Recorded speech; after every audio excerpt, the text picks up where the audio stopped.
जय हो श्री कृष्ण भगवान। तृतीय अध्याय का शेष भाग। प्रकृति के गुणों से अत्यंत मोहित हुए मनुष्य गुणों में और कर्मों में आसक्त रहते हैं। उन पूर्णतया ना समझने वाले मंद बुद्धि अज्ञानियों को पूर्णतया जानने वाला ज्ञानी विचलित ना करे। श्री कृष्ण भगवान कहते हैं, मुझे अंतर्यामी परमात्मा में लगे हुए चित्त द्वारा संपूर्ण कर्मों को मुझ में अर्पण करके आशा रहित, ममता रहित और संताप रहित होकर युद्ध कर। श्री कृष्ण भगवान कहते हैं, जो कोई मनुष्य दोष दृष्टि से रहित और श्रद्धा युक्त होकर मेरे इस मत का सदा अनुसरण करते हैं, वे भी संपूर्ण कर्मों से छूट जाते हैं। परंतु जो मनुष्य मुझ में दोषारोपण करते हुए मेरे इस मत के अनुसार नहीं चलते हैं, उन मूर्खों को तो संपूर्ण ज्ञानों में मोहित और नष्ट हुए ही समझ। सभी प्राणी प्रकृति को प्राप्त होते हैं, अर्थात अपने स्वभाव के परवश हुए कर्म करते हैं। ज्ञानवान भी अपनी प्रकृति के अनुसार चेष्टा करता है, फिर इसमें किसी का हठ क्या करेगा। इंद्रिय के अर्थ में अर्थात प्रत्येक इंद्रिय के विषय में राग और द्वेष छिपे हुए स्थित हैं। मनुष्य को उन दोनों के वश में नहीं होना चाहिए, क्योंकि वे दोनों ही सबके कल्याण मार्ग में विघ्न करने वाले महान शत्रु हैं। अच्छी प्रकार आचरण में लाए हुए दूसरे के धर्म से गुण रहित भी अपना धर्म अति उत्तम है। अपने धर्म में तो मरना भी कल्याणकारक है और दूसरे का धर्म भय को देने वाला है। अर्जुन बोले, हे कृष्ण, तो फिर यह मनुष्य स्वयं न चाहता हुआ भी बलात् लगाए हुए की भांति किससे प्रेरित होकर पाप का आचरण करता है। श्री कृष्ण भगवान बोले, रजोगुण से उत्पन्न हुआ यह काम ही क्रोध है। यह बहुत खाने वाला अर्थात भोगों से कभी न अघाने वाला और बड़ा पापी है। इसको ही तो इस विषय में बैरी जान। जिस प्रकार धुएं से अग्नि और मैल से दर्पण ढका जाता है तथा जिस प्रकार जेल से गर्भ ढका रहता है, वैसे ही उस काल के काम के द्वारा यह ज्ञान ढका रहता है। और हे अर्जुन, इस अग्नि के समान कभी न पूर्ण होने वाले काम रूप ज्ञानियों के नित्य बैरी द्वारा मनुष्य का ज्ञान ढका हुआ है। इंद्रियां, मन और बुद्धि ये सब इसके वासस्थान कहे गए हैं। यह काम इन मन, बुद्धि और इंद्रियों के द्वारा ही ज्ञान को आच्छादित करके जीवात्मा को मोहित करता है। इसलिए हे अर्जुन, तो पहले इंद्रियों को वश में करके इस ज्ञान और विज्ञान का नाश करने वाले महान पापी काम को अवश्य ही बलपूर्वक मार डाल। इंद्रियों को स्थूल शरीर से पर यानी श्रेष्ठ, बलवान और सूक्ष्म कहते हैं।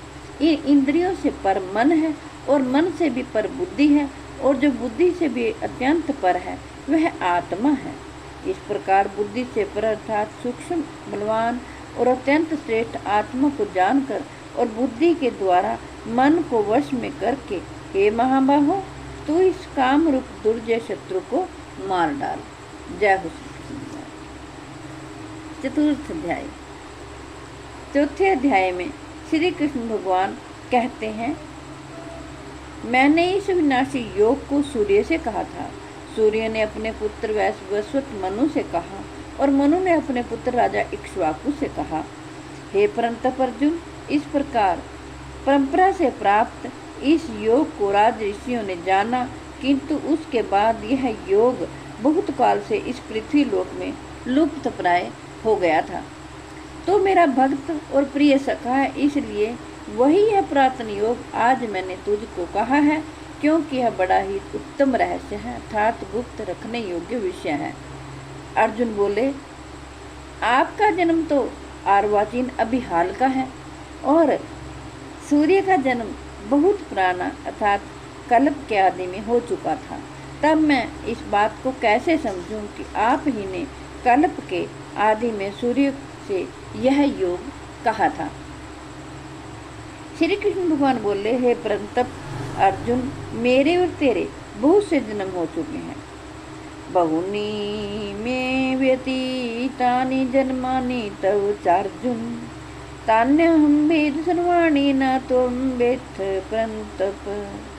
परंतु उन सबको तू नहीं जानता, किंतु मैं जानता हूँ। मैं अजन्मा और अविनाशी रूप होते हुए भी तथा समस्त प्राणियों का ईश्वर होते हुए भी अपनी प्रकृति को अधीन करके अपनी योग माया से प्रकट होता हूँ। श्री कृष्ण भगवान कहते हैं, यदा यदा ही धर्मस्य ग्लानिर्भवति भारत, अभ्युत्थानं धर्मस्य तदात्मानं सृजाम्यहम्। हे भारत, जब जब धर्म की हानि होती है और अधर्म की वृद्धि होती है, तब तब ही मैं अपने रूप को रचता हूँ, अर्थात साकार रूप से लोगों के सम्मुख प्रकट होता हूँ। परित्राणाय साधूनां विनाशाय च दुष्कृतां, धर्म संस्थापनार्थाय संभवामि युगे युगे। साधु पुरुषों का उद्धार करने के लिए, पाप कर्म करने वालों का विनाश करने के लिए और धर्म की अच्छी तरह से स्थापना करने के लिए मैं युग युग में प्रकट हुआ करता हूँ। जन्म कर्म च में दिव्य में एवं यो वेत्ति तत्वतः, त्यक्त्वा देहं पुनर्जन्म नैति मामेति सोऽर्जुन। हे अर्जुन, मेरे जन्म और कर्म दिव्य अर्थात निर्मल और अलौकिक हैं। इस प्रकार जो मनुष्य तत्व से जान लेता है, वह शरीर को त्याग कर फिर जन्म को प्राप्त नहीं होता, किंतु मुझे ही प्राप्त होता है। वीतराग भय क्रोधा मन्मया मामुपाश्रिताः, वैभो ज्ञान तपसा पूता मद्भमागताः।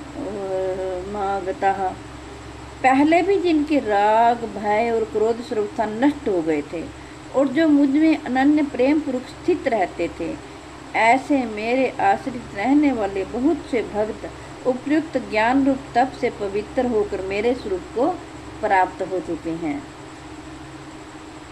श्री कृष्ण भगवान कहते हैं, ये यथा माम प्रपद्यन्ते तांस्तव भजाम्यहम्, मम धर्मानुवर्तन्ते मनुष्यः पार्थ सर्वशः।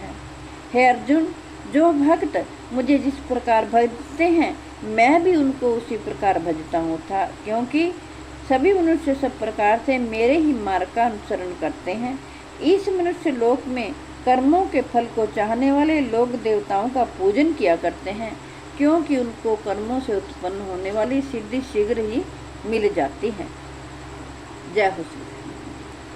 हे कृष्ण गोविंद हरे मुरारे, हे नाथ नारायण वासुदेव। हे कृष्ण गोविंद हरे मुरारे, हे नाथ नारायण वासुदेव। मेरी आपसे हाथ जोड़कर प्रार्थना है कि आपके घर में जो बीमार हों, लाचार हों, चल फिर ना सकते हों, आप उन्हें जरूर भगवत गीता जी का पाठ सुनाएं, ताकि वो लाभ प्राप्त करें। अपने बच्चों को भी भगवत गीता जी का पाठ सुनने के लिए और पढ़ने के लिए प्रेरित करें। श्री कृष्ण भगवान उनकी रक्षा करें और वे सद्मार्ग पर चलें। विश्व के कल्याण के लिए, जगत के कल्याण के लिए मैंने ये भगवत गीता जी का पाठ आपको पढ़कर सुनाया है। मैं आशा करती हूँ आप सभी इसका लाभ उठाएंगे। जय श्री कृष्ण भगवान। हे कृष्ण गोविंद हरे मुरारे, हे नाथ नारायण वासुदेव। जय हो जगन्नाथ भगवान, जय हो जगन्नाथ भगवान, जय हो सुभद्रा, जय हो बलराम जी की, जय हो जगन्नाथपुरी जी, जय हो श्री कृष्ण।